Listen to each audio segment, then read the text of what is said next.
एष सुरासुरमनुसिन्धवन्दितं घोदघायिकं ममलं प्रणमामि वर्धमानं तीर्थं धम्मस्य कर्तारं शेषे पुनतीर्थयरे ससौवसिद्धे विशुद्धसद्भावे समनेयनानदंसन चरित तव विरियायारे ते ते सव्वे समगं पत्तेगमेव पत्तेगं वन्दामि यवट्टन्ते अर्हन्ते मानुषे खेते किच्चारहन्ताणं सिद्धाणं तहनं गणहराणम् अज्जावयवगाणं साहूणं चेदि सव्वेसिं तेसिं विशुद्धदंसन नानपहाणा समं समासेज्य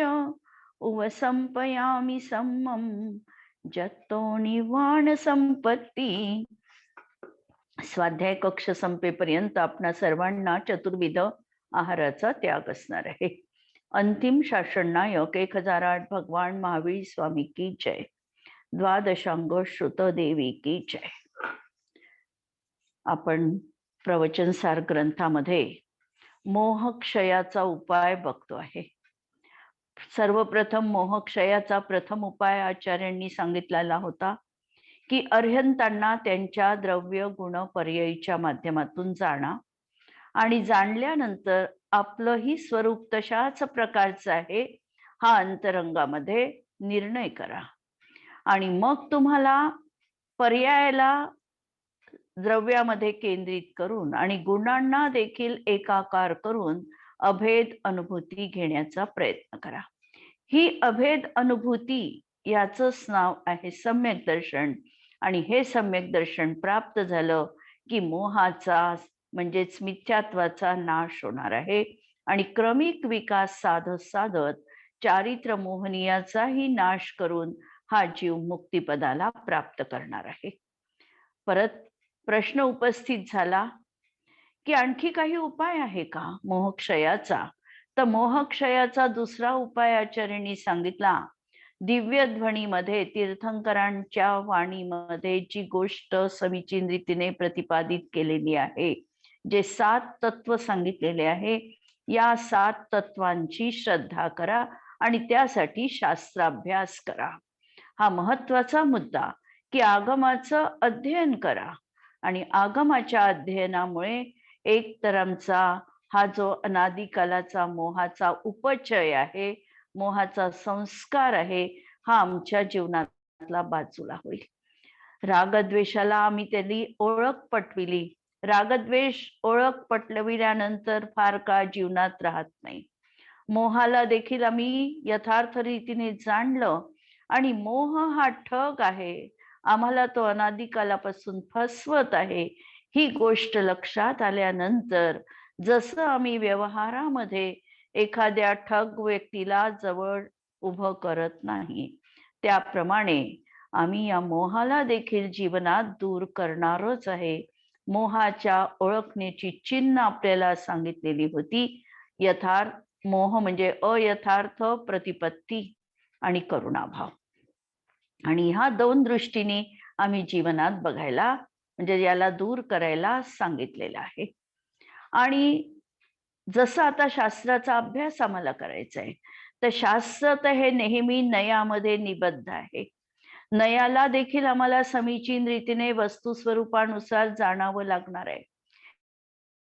कोणत्याही नयाचा एकांत न करता कशा प्रकारे आम्ही समीचीन अभिप्राय ठेवायचा हे आपण काल थोडक्यात बघू लागलेलो होतो. या संबंधामध्ये एक अशा प्रकारचं कथन आहे की को जन निश्चय से आत्मको शुद्ध मान भय है स्वच्छंद न पिछाने निज शुद्धता.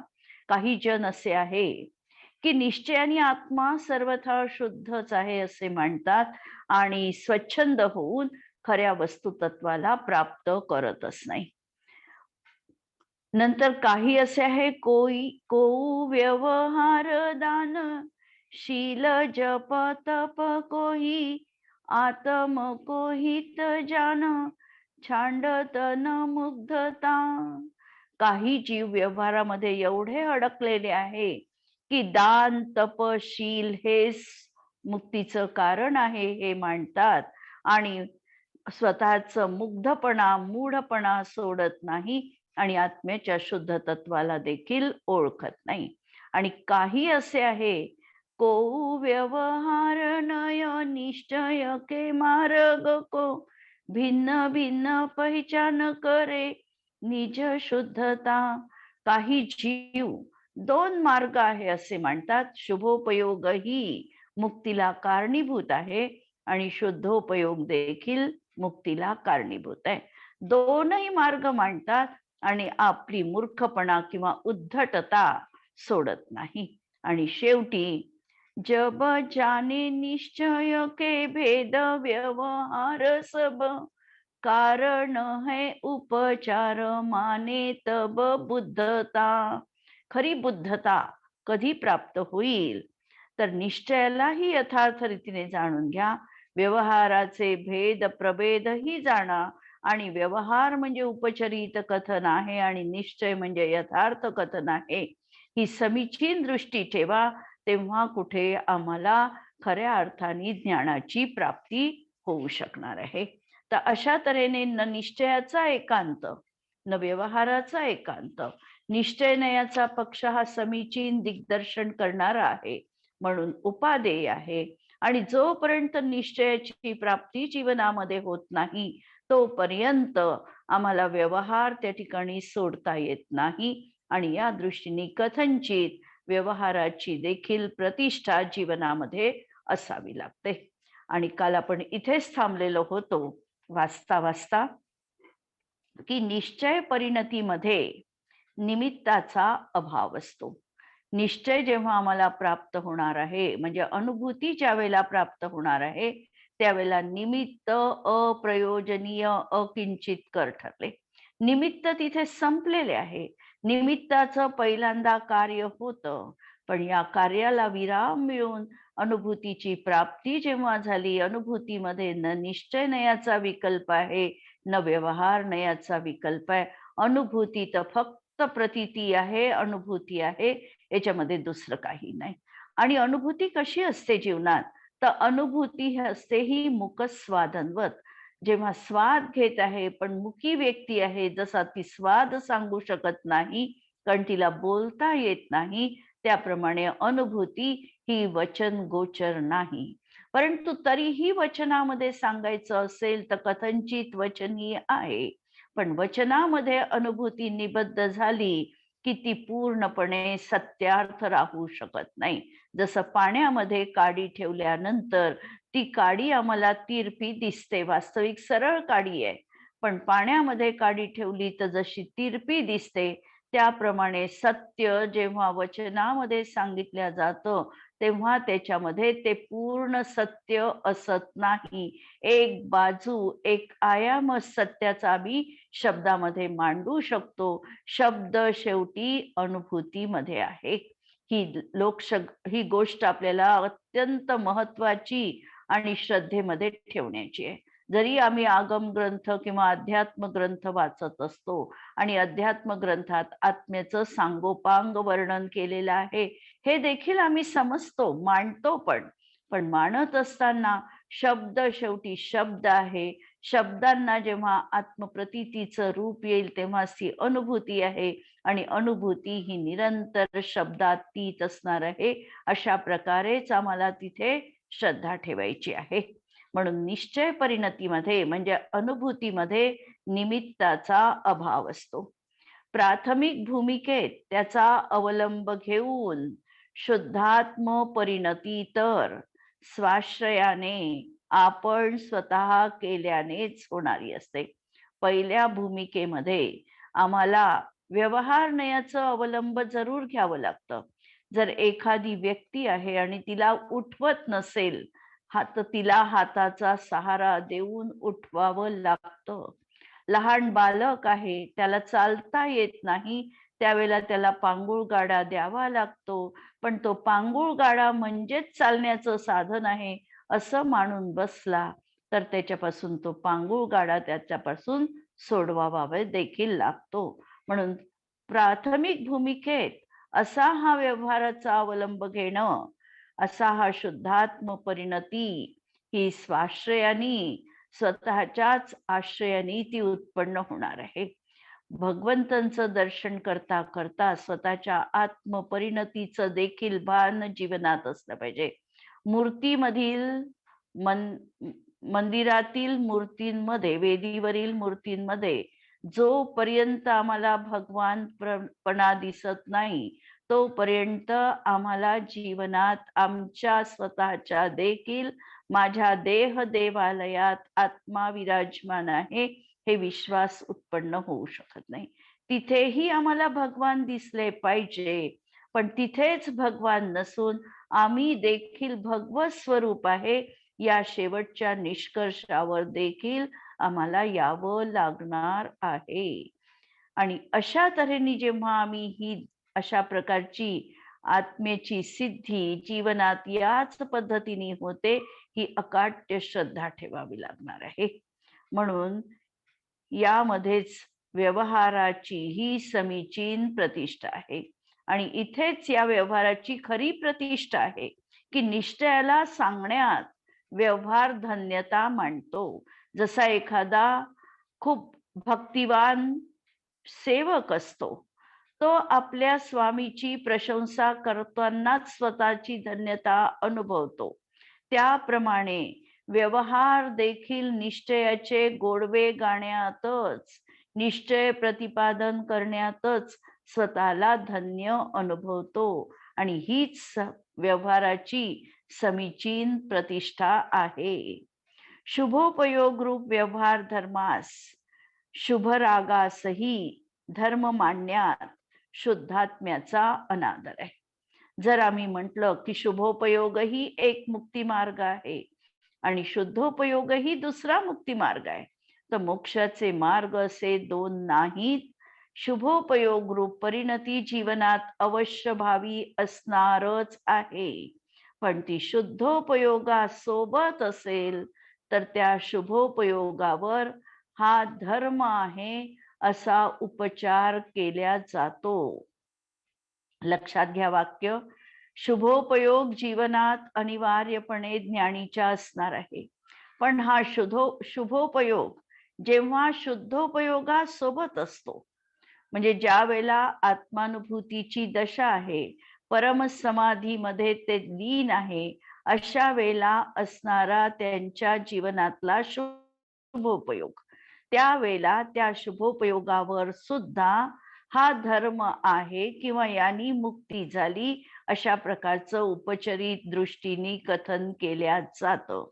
आणि हे कथन केलं म्हणून शुभोपयोग अलग मोक्ष मार्ग आणि शुद्धोपयोग दुसरा मोक्ष मार्ग असं मात्र इथे सिद्ध होत नाही.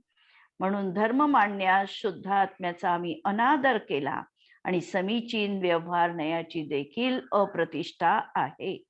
म्हणून व्यवहार हा प्रथम भूमिकेमध्ये रागरूप आहे, तरीही आलंबन मात्र आहे.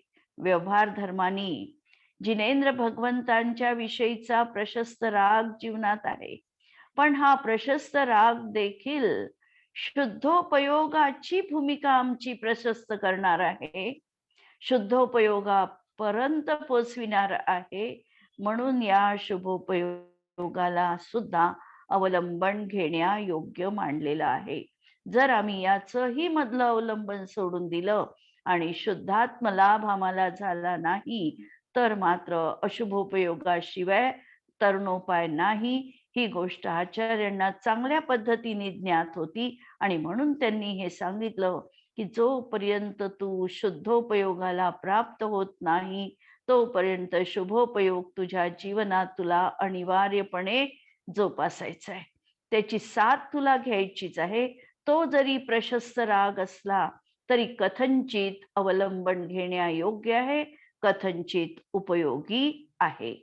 व्यवहाराच्या आणि नंतर मात्र सांगितलं की व्यवहाराच्या त्यागरूप निश्चय परिणतीमध्ये व्यवहार करण्याची सफलता आहे.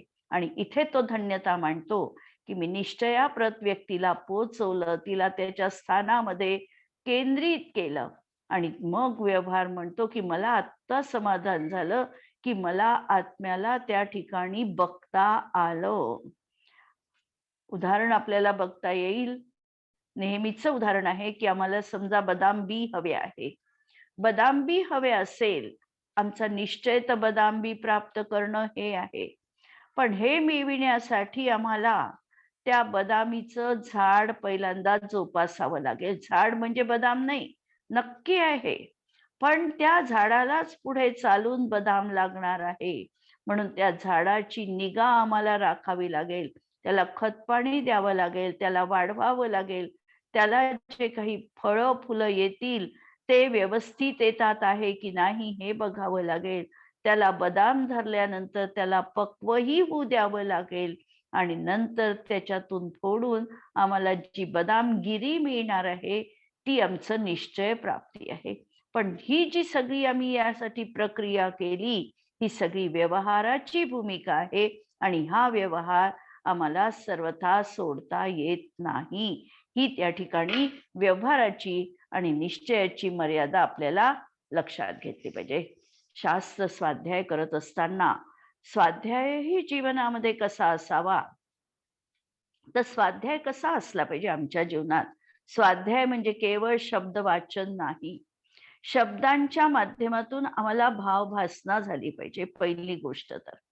दुसरी गोष्ट, कदाचित आगमामध्ये काही शब्द असे असतात की जे आम्ही कधी ऐकले नाही, वाचले नाही, ज्याचा अर्थ आम्हाला ज्ञात नाही.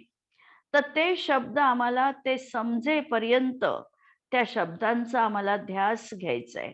जर कुणी ज्ञानी असेल तर त्यांच्याकडून त्या शब्दाचा मतितार्थ आम्हाला समजून घ्यायचा आहे. त्याची योग्य रूपरेषा आम्हाला समजून घ्यायची आहे.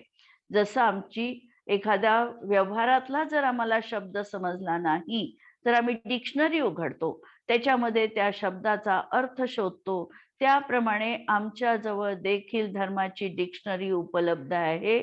जैनेंद्र सिद्धांत कोश सारखे भाग उपलब्ध आहे.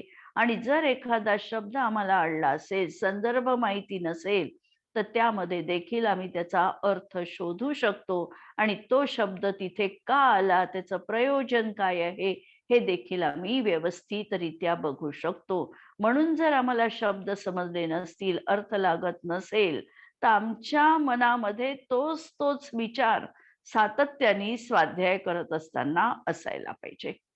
नंतर तिसरी गोष्ट, स्वाध्याय करत असताना जे काही ग्रंथ आम्ही वाचतो ते नय विवक्षेमध्येच निबद्ध आहे.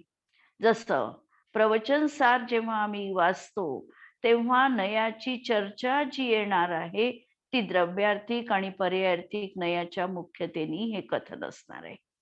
समयसार जेव्हा आम्ही वाचतो तेव्हा निश्चय नय आणि व्यवहार नय या भूमिकेतून आम्हाला ते बघायचं आहे. नंतर आगम भाषा, अध्यात्म भाषा या सगळ्या विवक्षा ग्रंथांच्या सुरुवातीला प्रस्तावनेमध्ये असतात.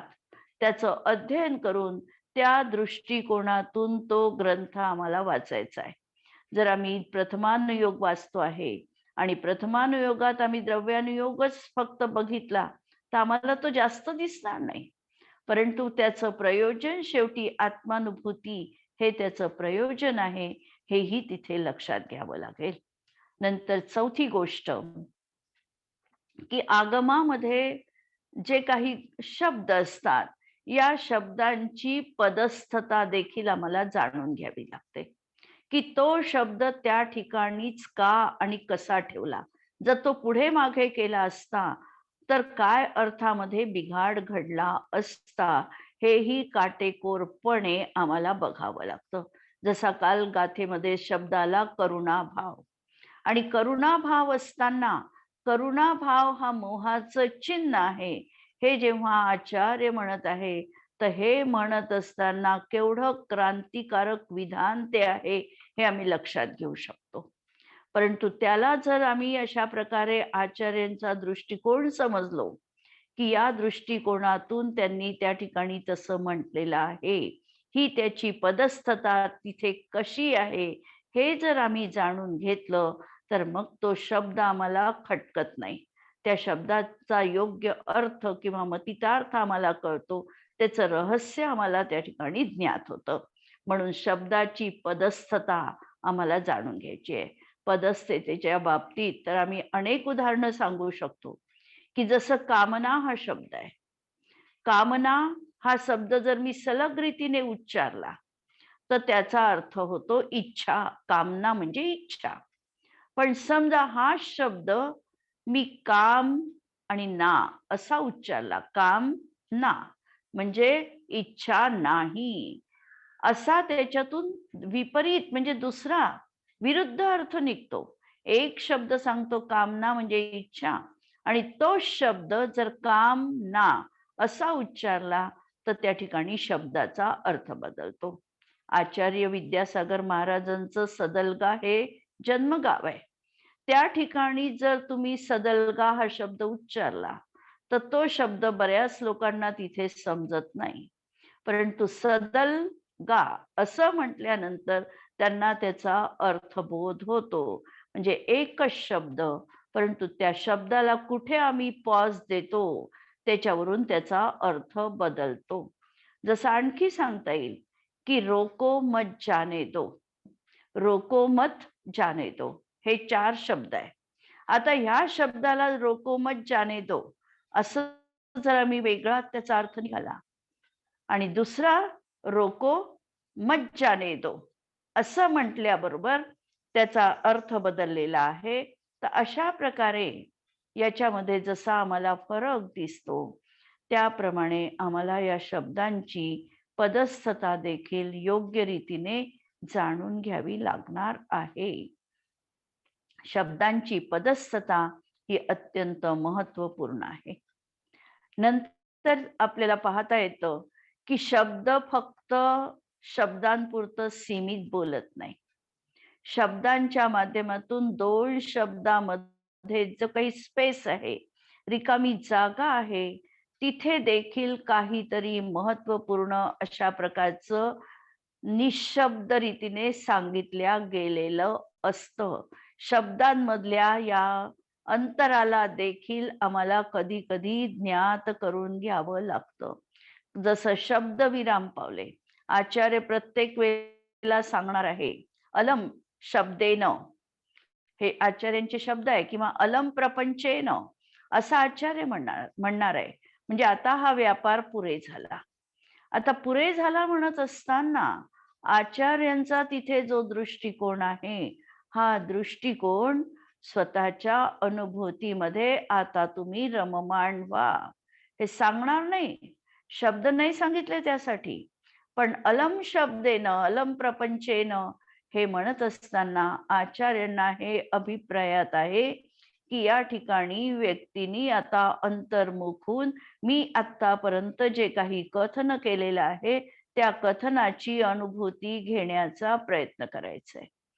जसं आपण शास्त्र समाप्तीनंतर 9 वेळा नमोकार मंत्र म्हणतो किंवा आपण स्तुती म्हणतो. आता ही स्तुती का म्हणायची आहे?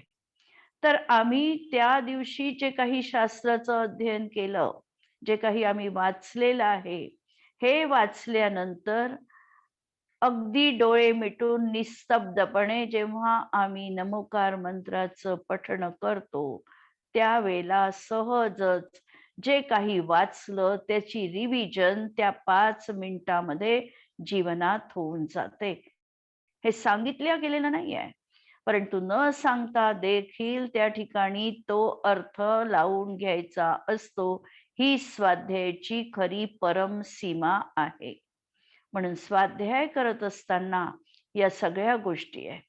शिवाय स्वाध्याय करत असताना कालाचं भान हे देखील सांगितलेलं आहे. कालोपचार म्हणजे कोणत्या काळी शास्त्र अध्ययन करायचं, जो शुद्धोपयोगात जाण्याचा काळ आहे, जो सामायिकाचा काळ आहे, हा स्वाध्यायासाठी निषिद्ध काल मानला गेला आहे. याचं कारण त्या समयामध्ये ध्यानासाठी अनुकूलता असते. त्या समयात जर आम्ही थोडा प्रयत्न केला तर आमचं ध्यान चांगल्या रीतीने साधू शकते. म्हणून योग कालामध्ये भोगकाल सांगितला नाही. जो योग काल आहे म्हणजे ध्यानाचा जो काल आहे तो ध्यानासाठीच वापरला गेला पाहिजे. ही मर्यादा स्वाध्याय करणाऱ्याची असते. स्वाध्याय हा ग्रहण कालामध्ये किंवा एखादं भूकंप किंवा एखादं अजून काही प्रसंग घडले असतील अशा वेळेला स्वाध्याय सांगितलेला नाही. याचं कारण असं की त्यावेळेला उलथापुलट झालेली आहे. मन अत्यंत चंचल आहे, अस्थिर आहे आणि अशा काळामध्ये स्वाध्याय होऊ शकत नाही. म्हणजे आगमाभ्यास करताना, शास्त्राभ्यास करताना या काही काही मर्यादा आहे. जसं आपण ज्ञानाचे 8 अंग बघितले होते, आठवत असेल तर पुरुषार्थ सिद्धी उपायामध्ये.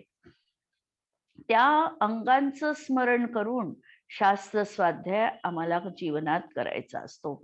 शब्दांना योग्य रीतीने उच्चारण झालं पाहिजे. अर्थ आम्हाला ज्ञात झाला पाहिजे. नंतर उभयाचारामध्ये शब्द आणि अर्थ दोन्हीही सांगितल्या गेले पाहिजे. शिवाय ज्यांच्याकडून आम्ही ज्ञान प्राप्त करून घेतलं त्यांच्या देखील नावाला आम्ही उजागर करायला पाहिजे. अनेक वेळेला अशा काही गोष्टी असतात की हे मी माझ्या मनाने लिहिलं किंवा मी केलं अशा प्रकारचं त्या ठिकाणी कथन होतं. परंतु ज्या गुरुकडून आम्हाला हे उपकारक ज्ञान मिळालं त्या गुरुचं नाव कधीही झाकल्या गेलं न पाहिजे. ते नेहमी उजागर करून सांगितल्या गेलं पाहिजे. याच्यामध्ये गुरूंचा जरी मोठेपणा असेल तरी शिष्याचा त्याही पेक्षा मोठेपणा असतो.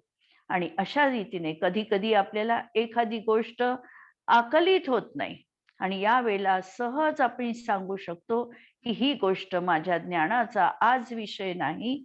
ज्यावर मला समजेल त्यावेळेला मी याच्यावर भाष्य करेल. अशा तऱ्हेने ह्या आगमाभ्यासाच्या अनेक मर्यादा सांगितलेल्या आहेत. आणि आगमाभ्यास करताना शेवटचं म्हणजे शब्द जरी आमच्या हृदयस्थ झाले नाही तरी चालतील, परंतु त्याच्यामधला भाव जो आहे हा भाव आमच्या हृदयस्थ व्हायला पाहिजे. आणि अशा तऱ्हेने शास्त्राचं अध्ययन सर्व नयसापेक्ष आम्हाला जीवनात करणं हे शास्त्राध्ययनाचं फार मोठं फळ जीवनात असणार आहे. आणि या गाथेच्या अनुषंगाने आता आपल्याला बघायचं आहे की अर्हंतांना द्रव्य गुण पर्याय रूपाने जाणून स्व आत्म्याला जाणणं हा उपाय आचार्यांनी सर्वप्रथम सांगितलेला होता. आता यालाच पूरक उपाय किंवा उपायांतर काय असणार आहे यासाठी परत आता शास्त्र अध्ययन हा मोहक्षयाचा दुसरा उपाय सांगितलेला आहे. मुमुक्षु व्यक्तीने सर्वप्रथम आगमाचे अध्ययन करायला हवं. सगळ्यात पहिल्यांदा आम्हाला आगमाच्या माध्यमातूनच 7 तत्वांचं स्वरूप कळू शकतं. निश्चय नय काय, व्यवहार नय काय, कोणत्या वेळेला कसा नय वापरायचा या सगळ्यांचं ज्ञान आगमाशिवाय होणं शक्य नाही. आणि म्हणून सर्वप्रथम आगमाचं अध्ययन हे महत्वपूर्ण आहे. आणि यातही आचार्यांचा दृष्टिकोन आम्हाला समजून घेणं अत्यंत महत्वाचं आहे. जर आम्ही समजा गोमट सारासारखे कर्मकांड सारखे शास्त्र वाचत आहोत तर गोमट सार वाचत असताना कधी कधी मनात विचार येतो की आम्ही कर्माची म्हणजे पराची जास्त चर्चा करतो आहे का, परकर्माकडे आम्ही बघतो आहे का, परकर्माकडे त्या परकर्माच्या माध्यमातून त्या ठिकाणी आत्मपरिणामांना बघायचंय. कर्माकडे बघायचं की माझ्या जीवनात किती कर्म मी बांधतोय, किती कर्माचा मला कशाने क्षय होणार आहे. नुसत्या ह्या पाठांतराने आमच्या जीवनातलं कर्म सुटणार नाही. हे कर्म सुटण्यासाठी सुद्धा आम्हाला आमच्या त्रिकाली ध्रुव न्यायक स्वभावाचं अवलंबन घ्यावं लागेल. आणि ते घेतल्यानंतर या कर्मामध्ये कसं स्थित्यंतर घडू शकतं याचं दिग्दर्शन कर्णानुयोगात केलेलं आहे. म्हणून कर्णानुयोग पाठांतर करताना किंवा वाचताना ही मर्यादा की स्वभान स्वतःच्या परिणामांची निरंतर सांभाळ हा देखील कर्णानुयोगाने सांगितलेला अनुस्यूत विषय असणार आहे. म्हणून अशा तऱ्हेने आगमाचं अध्ययन करावं. आगमाभ्यासाने वस्तुस्वरूप जाणून तसा निर्णय करायला हवा. प्रत्यक्षादी प्रमाण ज्ञानाने आणि सर्वज्ञ कथित आगमाद्वारा सर्व पदार्थांचे सत्यरूप समजून त्यावर अंतःकरणपूर्वक श्रद्धा करणं हे अत्यंत महत्वाचं आहे. वृंदावन कवी यासाठी म्हणतात, परतच्छ आदिक प्रमाण रूप ज्ञान करी. प्रत्यक्ष आदिक प्रमाण रूप ज्ञान आहे. सर्वज्ञ कथित जो आगमते जाने है. सत्यार्थ रूप सर्व पदस्थ वृंदावन ताको सरधान ज्ञान हृदय में आने हैं. नेम करी ताको मोह संचित खिपत जात. जर तुम्ही खरंच त्याच्यावर एकाग्रता साधली तर मोह संचित खिपत जाय. हा जो मोहाचा उपचय आहे हा क्षयाला प्राप्त होतो. जाको भेद विपरीत अज्ञान विधाने है. ताते मोह शत्रु के विनाशिये को भली भांति. आगम अभ्यासिवी हो जोगता बखाने है. म्हणून आगमाच्या अभ्यासाची सर्व जीवांना प्रेरणा या ग्रंथामध्ये आणि या श्लोकामध्ये 86 नंबरच्या या श्लोकामध्ये दिलेली आहे. आगमाभ्यासाच्या माध्यमातून जाणलेल्या वस्तुस्वरूपावर युक्तीने, स्वसंवेदन प्रत्यक्षाने, आगम प्रामाण्याने दृढ श्रद्धान केलं पाहिजे. एकत्व विभक्त असं हे वस्तुस्वरूप आहे. वस्तू मुळातच कोणतीही वस्तू असेल तर ती स्वतःच्या स्वभावाचा कधी त्याग करत नाही आणि परस्वभावाचं कधीही ती ग्रहण करत नाही. म्हणून प्रत्येक वस्तू ही एकत्व विभक्त स्वरूप आहे. आमचा आत्मा देखील एकत्व विभक्त स्वभावी आहे. एकत्व कशाशी आत्म्याचं? तर आमच्या चैतन्याशी आमचं एकत्व आहे, आमच्या चारित्र्याशी आमचं एकत्व आहे, आमच्या आनंद गुणाशी आमचं एकत्व आहे. आणि विभक्त कशाशी? तर हा परद्रव्यांपासून वेगळा आहे, नंतर परद्रव्यांच्या होणाऱ्या परभावांपासून वेगळा आहे, रागद्वेषादी भावांपासून हा वेगळा आहे. अशा तऱ्हेने हा एकत्व विभक्त आत्मा आहे आणि या आत्म्यावर मला श्रद्धा करायची आहे. आणि असा हा आत्मस्वरूपाचा स्वीकार जेव्हा आम्ही अंतःकरणात करू त्यावेळेला मोहनीय कर्म म्हणजे मिथ्यात्व आमचं जीवनात नष्ट होतं. भावभासनासहित शास्त्र अध्ययनाने वस्तुस्वरूप जाणल्याने अरिहंतांना सुद्धा द्रव्य गुण पर्यायाने जाणणे सुलभ होते. म्हणजे शास्त्राभ्यास केल्याने आम्ही अरहंतांचं पंचपरमेष्ठीचं स्वरूप देखील जाणू शकतो. आणि हाच मोहक्षयाचा उपाय आहे. मोहाचा आधार काय आहे?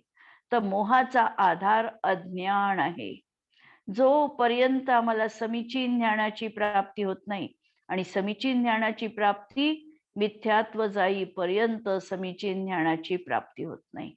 म्हणून पहिल्यांदा मिथ्यात्व गेलं की त्याच क्षणी आमचं ज्ञान सम्यक ज्ञान होतं. म्हणजे आमचं जे ज्ञान आहे हे क्षयोपक्षमिक अज्ञान रूप उरत नाही.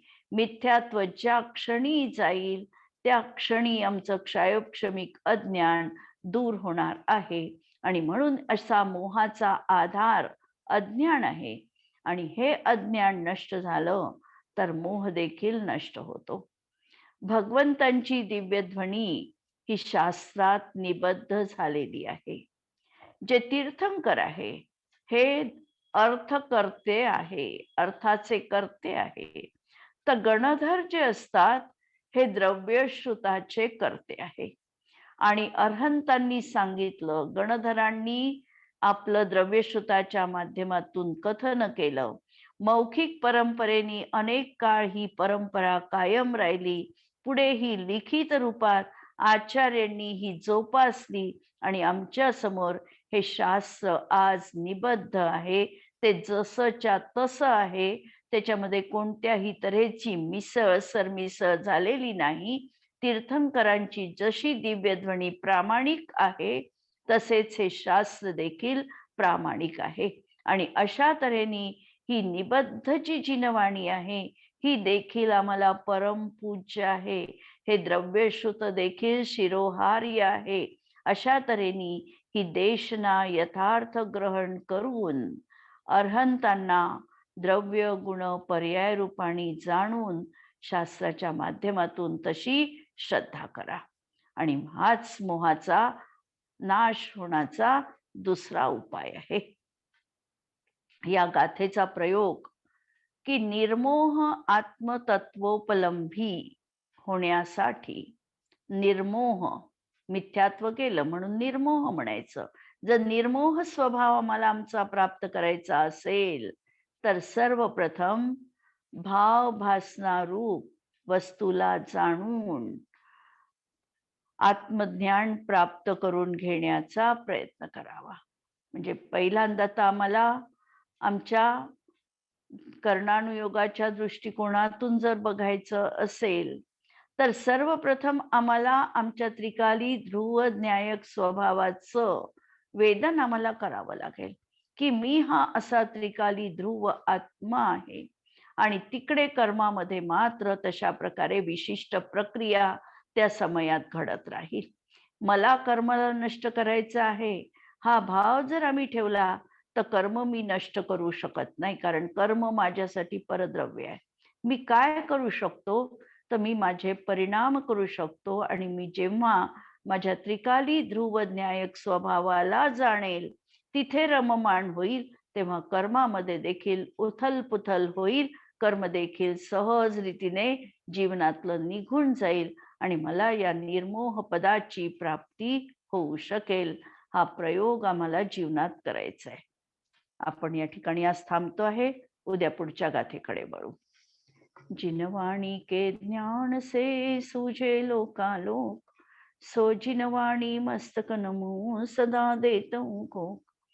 नमो अरिहंताणम नमो सिद्धाणम नमो आयर्याणम नमो वज्रायाणम नमो लोये सवसाहूनम. सर्वांना जय जिनेंद्र.